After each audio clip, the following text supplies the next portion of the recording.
the National Broadcasting Company presents The Adventures of Sam Spade, Detective.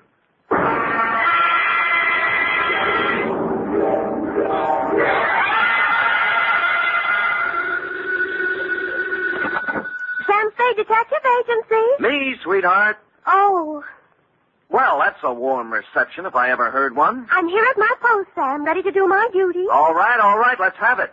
Have what? What have I done? Well, Come on. Sam, who was that lady I seen you with? What lady? What lady?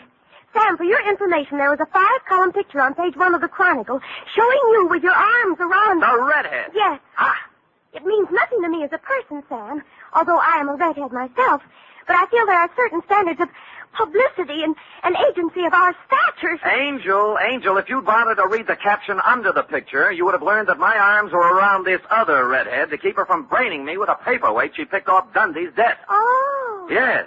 So take my picture back out of the drawer, and while you're at it, grab the book and pencil, because I'll be right down with a somewhat lengthier explanation entitled The Sinister Siren Caper.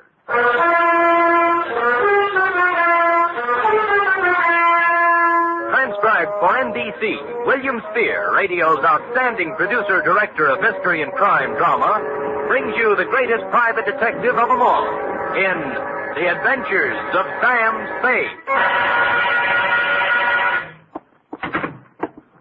Oh, a red-headed woman made a fool out of me. Effie!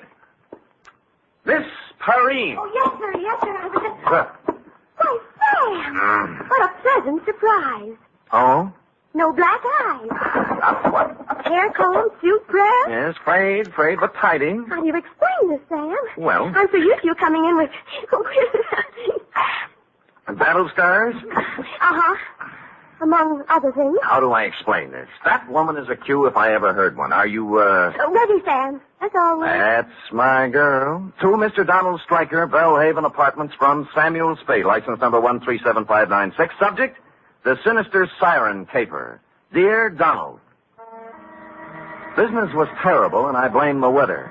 Sitting in my office with my feet on the radiator and the paper on my lap, looking out on the 48th consecutive day of rain, I was seriously contemplating moving my place of business to a warmer clime, where people could get out in the sunshine and into trouble. The only item of possible interest in the paper was the story of the escape of one Artie the actor, a convicted bank robber who apparently didn't much care whether or not it was raining when he busted out of the city jail. I had reached the part about some good friend and true smuggling Artie a set of keys when something prompted me to look up. And that, Mr. Stryker, is how I found you. Mr. Spade? Yes, sir? I am Donald O. Stryker. Mm-hmm. Stryker. The O stands for Ogleclaw, my mother's maiden name. Oh, well, that's nice. Sit down, Mr. Stryker. Thanks. Whew. Well, now what can I do for you? Mr. Spade, the Strykers, as you may or may not know, are an ancient and honorable family dating back to pre-Elizabeth England, with the possible exception of one southern number who is said to have once nodded by mistake to Jesse James. No Stryker has run afoul of the law. Well, good for you. One and all, we have kept our skirts clean, one and all. That is why I am utterly at a loss to explain the situation in which I find myself. And just what situation is that? A quasi-reliable source has informed me that I am a marked man.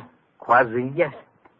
Why don't you begin at the beginning, Mr. Stryker? The beginning, Mr. Spade, is only 2 minutes from the ending. Oh? Yes, it happened last night. I was sitting home with a book of Plato's dialogues when the bell rang most energetically. Mm-hmm. It proved to be a man named Strutt. George P. Strutt. S-T-R-U-T-T. 2 T's. A wild-haired, wild-eyed individual he was, Mr. Spade. Yes. Stryker, he says. Donald O. Stryker. Hmm? Well, I'd hardly nodded when he grabbed me by the necktie. Ha, he said, just like that. Ha? Ha. Mr. Stryker, ha. I'm in time, then. You can still save yourself. And he shoved this at me. Oh, what's that? A picture of a girl, a young and rather pretty girl, out from a newspaper. Oh, yeah. No name or identification. Beware this girl, Stryker, he said. Beware the siren song she sings. Stryker, he said, and he cinched up even harder on my necktie. Yes?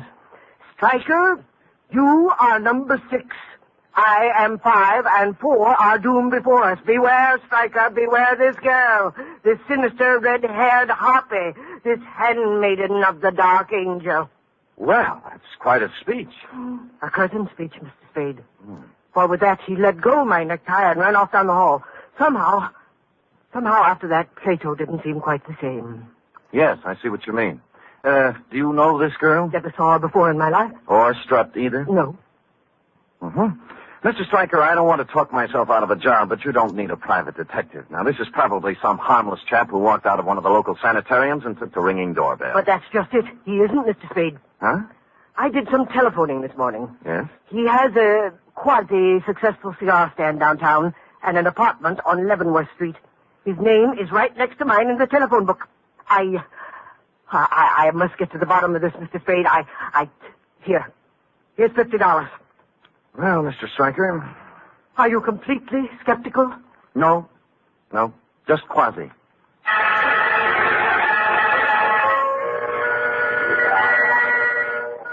And with that, we formalized our agreement on one of my quasi-legal contracts, and I promised to call you instantly if anything turned up, and you departed, still in a quasi-quandary. Sticking the newspaper clipping into my wallet, I hopped a cab and went to Strut's apartment on Leavenworth. Let's see, 26, 24, 22. Hoo-hoo! Hey! Hey, lady! Yeah, open. It was a cleaning lady, cloth on head, mop and tail beside her, testing the guarantee on Strut's grand piano.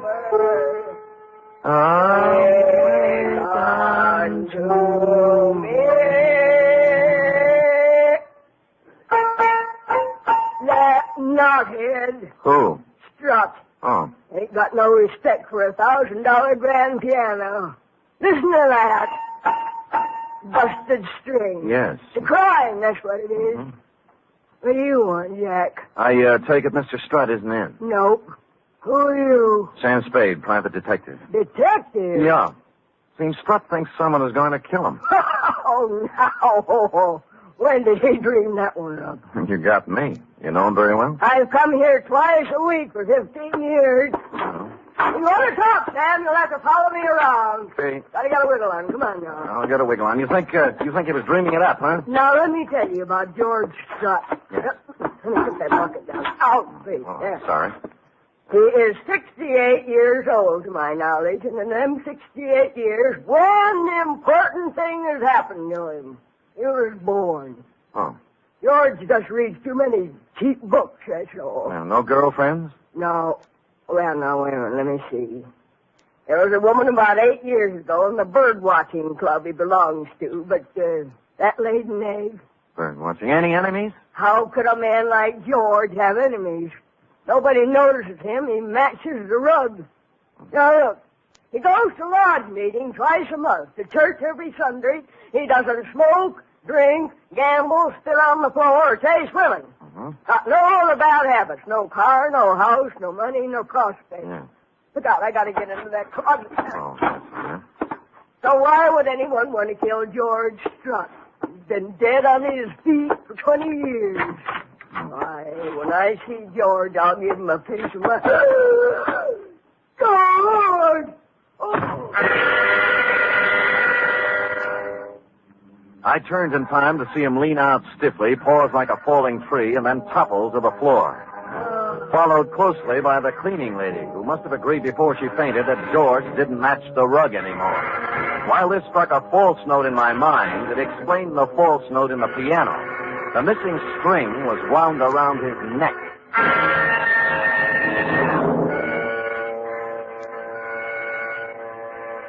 I dragged her into the bedroom and managed to get her onto the bed by making 2 trips. Then I called homicide. The next order of business, per our agreement, was to call you, Stryker. So I got Strut's telephone book, found he'd marked the page with your number on it with a slip of paper, which turned out to be the receipt for rent paid on a safe deposit box at the Golden Gate Bank. Now, this didn't seem especially important at the moment, but something else did. He made a circle around a group of 6 names in the phone book, marking each one with a check. Strubble, Strudwick, Strum, Strutherton, Strut, and Striker. I postponed calling you for the moment and dialed the number just above Strut. Strutherton, RBJ, 156 Santa Ana Avenue, St. Francis Wood. Yes. Mr. Strutherton in, please. No. No, Mr. Strutherton isn't in. This is his wife. My name is Spade, Mrs. Strutherton. I'm a private detective. I don't want to alarm you, but... Alarm me? Do you happen to know if your husband has received any threats recently? Why, not that I know of. Any contact with a strange young woman about 30, red hair? Why are you asking me this? I'd rather not say until I know more about it. What about the girl? Yes. Yes, he did meet a girl like that. Oh, when? She came to the door one night about a week ago. Said her car was stalled down the street a ways. Harvey went out to help her. They were gone about a half hour, and then he came back. Well, did he tell you anything about it? No. Just that he'd gotten her started. Uh-huh. Is he a mechanic, or...? He was a lawyer. Was? Harvey is dead, Mr. Spade. His car crashed through a rail on the Skyline Boulevard night before last. Burned. I just been to San Mateo to identify the body.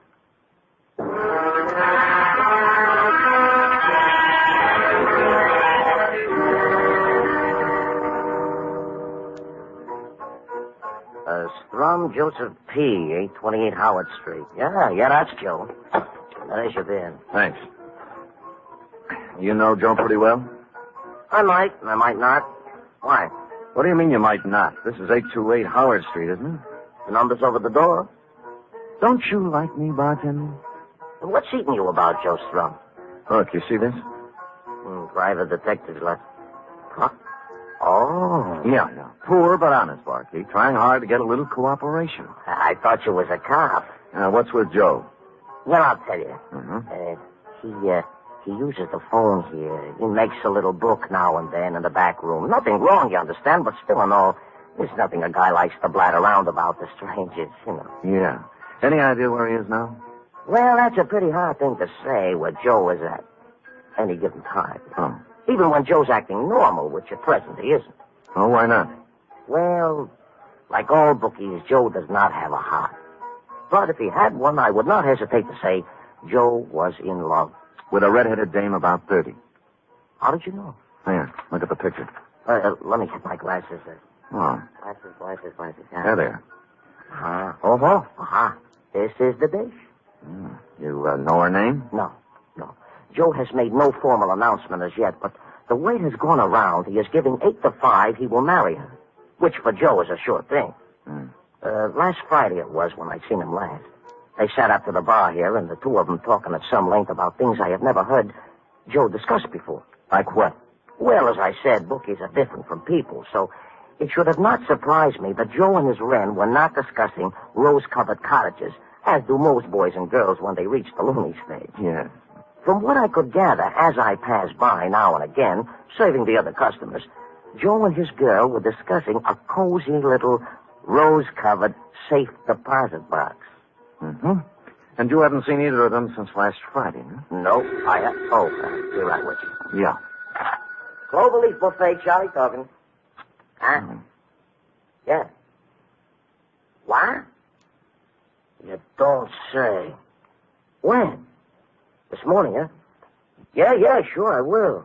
Thanks for calling. Goodbye. You wouldn't know a bookie who might be casting about for a phone, would you, pal? What happened to Joe? Body washed ashore on Baker's Beach this morning. That was the morgue.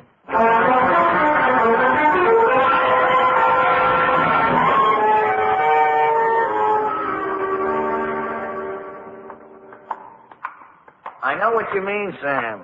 Marks, abrasions, contusions, indications of foul play. That's right, Maxie. Did you see the police surgeon's report? Yeah.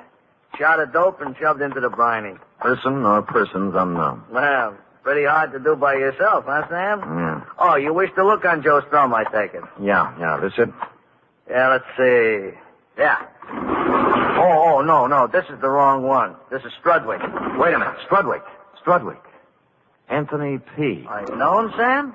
Yeah. 28 Genoa Place, Bayview 72118. Nice-looking boy, they said. Friend of yours, huh? No. Huh? Well, then how did you... Brand new league I'm in, Maxie. We call the shots ahead of time. Now, what about Strudwick? Old artist. Lived on Telegraph Hill. Got drunk 3 nights ago. Walked out his studio window on the 4th floor. All alone at the time. Well, if anyone offers you odds on that, grab it. See you later, Maxie. Yeah, but ain't you going to look on Joe Strum? No. Well, it's up to you, Sam. So long, Strudwick.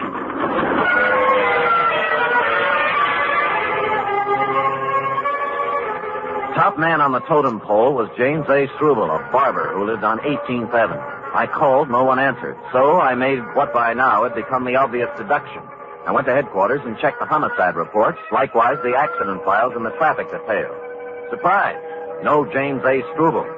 So I switched abruptly from the S's to the D's and called on dear, patient, understanding Lieutenant Dundee. Who's going off half-cocked? You! If you weren't such an idiot, you'd see what I'm talking about. Oh, listen, Sam, I'm no green pea. I've been kicking around homicide for 30 years. Long enough to know you gotta have a motive to build up a case. Yes. How can you stand there and tell me a red-headed dame opens a phone book, draws a ring around 6 names, and then runs out quick and knocks them off? I didn't say that. Ah? And why do you want me to put out a general pickup on James A. Struble? Because if he isn't dead right now, he will be. Oh, the dame? Dundee, no dame could strangle a 6-foot man like Strut with a piano wire. She's working with someone.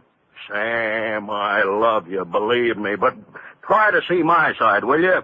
So I put out a general on Struble, and we pick him up, and he screams. And the chief hauls me in to ask why. And I tell him we put the pinch on Struble because his name is ticked off in somebody's phone book. Why... Yeah? Hey, who are you? Lieutenant. I want to see the lieutenant. Hey, is he drunk? Well, ask him. Oh, yeah. What's your name?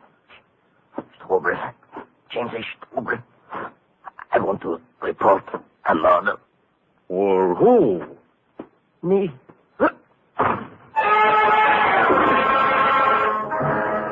That's the last we got out of him. 10 seconds after he hit the floor, he was dead. A 38 slug had taken him just under the left shoulder blade, and instinctively Dundee grasped the point. A squad car was dispatched to your office, Mr. Stryker, to pick you up and stow you safely in the poke when I checked out.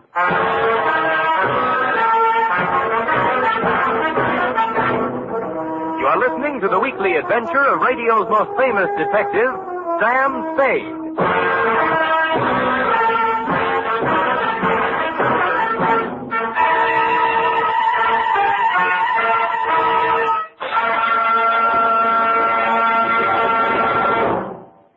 3 chimes mean good times on NBC.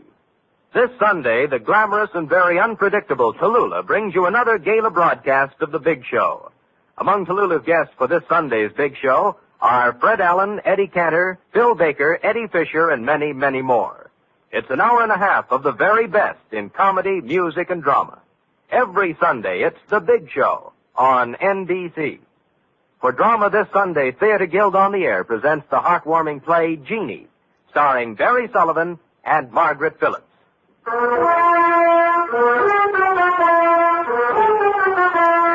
now back to the Sinister Siren Caper, tonight's adventure with Sam Spade.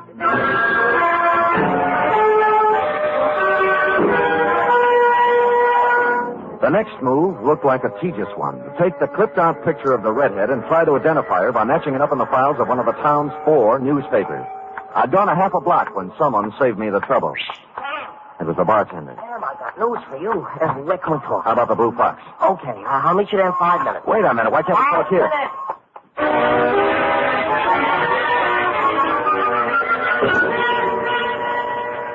Cheers. Yeah. Sorry, Sam, sorry. Well, you're in bad shape, bartender. What happened? The redhead. Joe Strum's girl. She was in. When? An hour ago. She was loaded to begin with. And when I poured her a couple of stiff horns on the house, she begun to talk. Oh? Sam, crime is rampant. Yeah, for instance. Well, from what she told me, Joe Strum was dwelling in a fool's paradise. Much talk, many promises, and an occasional smooch. But when the score is added up, Joe never gets past his own 10-yard line. Whose girl was she? Whose girl? Prepare for a jolt, Sam. I'm holding onto my chair. Artie the actor. Artie the actor? Artie the actor. The picture you showed me was taken at his trial. Yeah. She was sitting right behind his lawyer. Wait a minute. The safe deposit box. Yeah? How much is Artie supposed to have stashed away? She told me. A solid $500,000. Now, numerous insurance officials and a hatful of private dicks are openly curious as to what happened to the dough. Yeah. And the ranks of the curious have just been joined by Artie himself since he busted out of the jug. No dough? The cupboard is bare. Why'd he take the box out in Joe's name? She says Artie's a whimsical type guy. You know what he does? What? He flips the phone book open when they pull into town with the dough and picks himself 5 names in 5 banks. 6 names, you mean? No, 5, she says. Well, Stryker was in. Huh? Never mind. So Artie figured with the money in 5 different legitimate names, it couldn't be traced to him if he got tapped, huh? Which he does get. Tapped and convicted besides. Now, the dish looks upon Artie as in the deep freeze and hustles around to each of the 5 guys with a proposition. So? Artie becomes wise to this and takes them up in order when he busts out. Cheers. Yeah.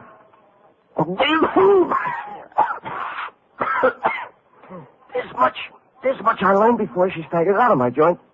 The rest I'm asleep for you to figure. You can't drink, bartender. Occasionally. Sam, if there is any other reward, though, floating around when the smoke settles, I will be at the Cloverleaf. Sir, only beer, you know. And if you run across an honest, hard-working book who needs a phone... Yeah, thanks a lot, Charlie. All right.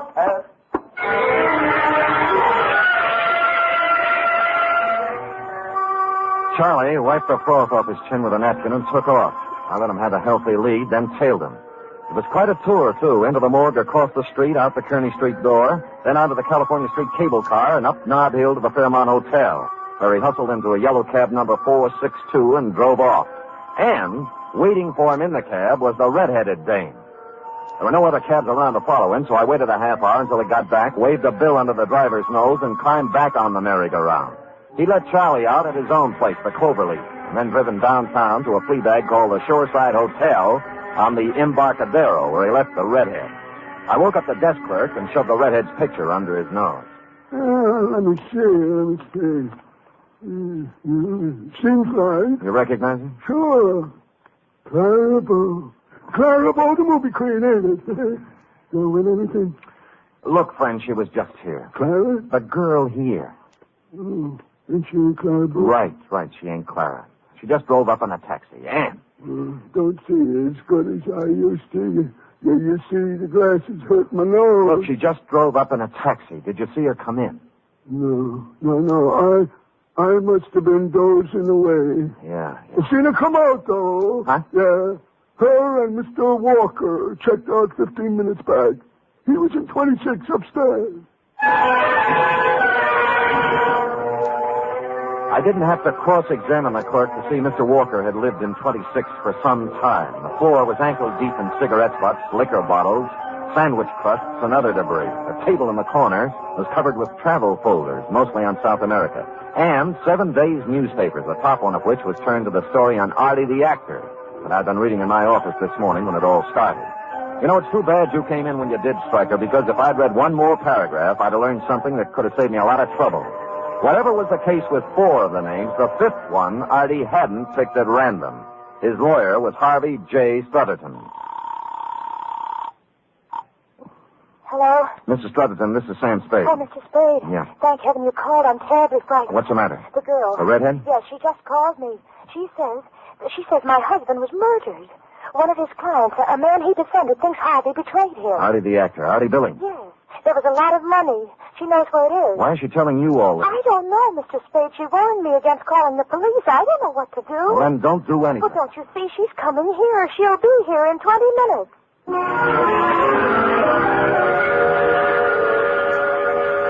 I made it in 15, left the cab a block away, and walked down Santa Ana Avenue to number 156. The night fog had moved in, making it tough to follow the path through the high shrubbery to the door of the house. Mrs. Strutherton hadn't helped matters any by turning out every light in the joint. Mr. Spade? Yeah. She hear you? No, come in. Why'd you turn out the lights? I was being watched. There's a fire in the living room. This way. The shades and draperies were all full. The windows shut tight. The house had the musty reek of a room that's been closed up for a long time. She guided me around the dining room furniture and through the doors into the living room, sat me down in front of the fire. Would you like some brandy, Mr. Spade? No, thanks. Cigarette? Yeah. Thanks. Tell me now. Tell me, I want to know everything. This man my husband defended. You know he's out of jail? I saw the papers. Why would he kill Harvey? After my husband did everything in his power to get him acquitted. Money. A lot of money. How much? $500,000. How about a match? Oh, yes, of course. I held back, and without thinking, she leaned over into the firelight. I saw Mrs. Featherton then for the first time. It was the redhead. All right, hold it. Now, don't move. This is a 38, baby, at the back of your neck. Now, don't move. All right, where is he? I don't know what you mean. You heard what I said. Where's your husband? He's dead. He's The dead. body you identified in San Mateo is Artie the actor. You and Harvey engineered the escape so you'd have a fall guy for 5 murders and $500,000. Now, for the last time, where is he? Harvey? All right. Harvey? You'll kill me. Don't do it. Don't do it.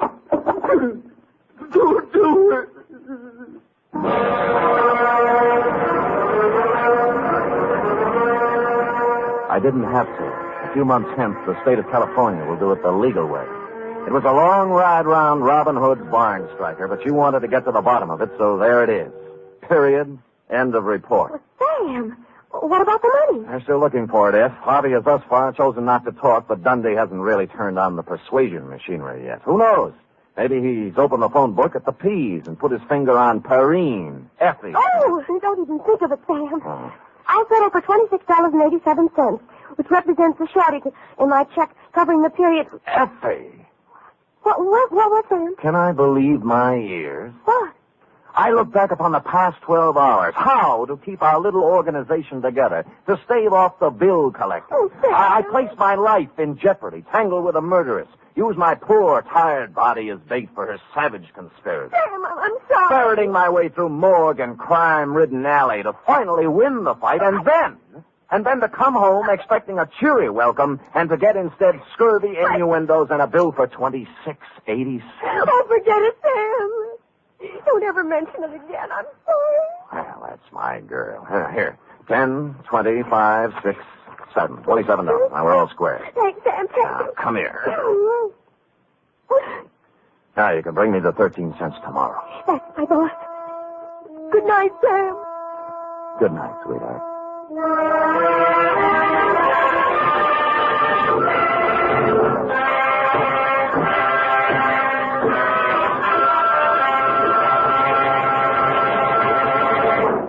Three chimes mean good times on NBC.